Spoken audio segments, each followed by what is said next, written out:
This video contains news and analysis related to a recent terror attack in Kashmir. The content may include sensitive visuals and discussions that could be distressing to some viewers. Viewer discretion is advised. We strongly condemn all forms of violence and terrorism. The purpose of the content is solely to inform and create awareness based on verified reports. Top quality और consistent performance के लिए सिर्फ silver pump नाम याद रखना।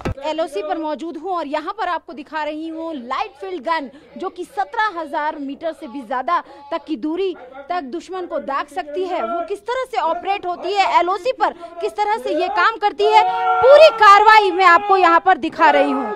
किस तरह से हमारे जो जवान हैं वो शेल्स दागते हैं और किस तरीके से दुश्मन की पोस्ट को डिस्ट्रॉय करते हैं। यहाँ पर आप देखिए कि कितने लोग मिलके, कम से कम 6 से 7 जवान मिलके इस लाइट फील्ड गन को ऑपरेट करते हैं। और यहाँ पर आप ये देखिए, ये जो पूरी कार्रवाई है ये कर रहे हैं।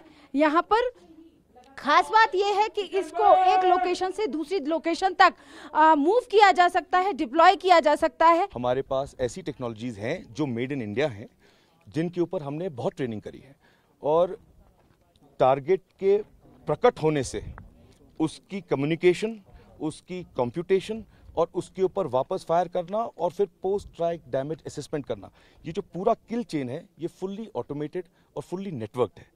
और यही वजह है कि जब मान लीजिए पाकिस्तान ने कहीं फायर खुला, हमें उसका लोकेशन पता लग गया, एक बटन पर वो टारगेट कोऑर्डिनेट हमारे फायर डायरेक्शन सेंटर पे पहुंच गए, दूसरे बटन पर इसका टारगेट डेटा कंप्यूट हो गया, फायर मिशन डेटा कंप्यूट हो गया और इससे पहले कि वो अपना फायर खत्म कर पाए हमारे गोले ऑलरेडी उस पर बरस रहे थे।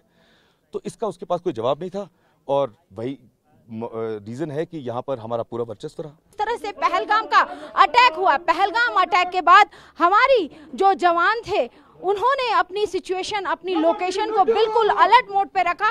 और आप ये तैयारी देख लीजिए कि ऑपरेशन सिंदूर में किस तरह से हमारे जवानों ने पूरे ऑपरेशन को अंजाम दिया। और ये लाइट फील्ड गन जो कि 17,500 मीटर की दूरी तक दुश्मन की लोकेशन को डिस्ट्रॉय कर सकती है। 25 अप्रैल से मैं आपको बताना चाहूंगी कि पाकिस्तान लगातार सीज फायर वायलेशन कर रहा था और उसका जवाब देने के लिए हमारी तैयारी कैसी थी वो तस्वीर मैं आपको दिखा रही हूँ। यहाँ से आपको मैं बता दूं कि POK की जो लोकेशन है वो बेहद नजदीक है।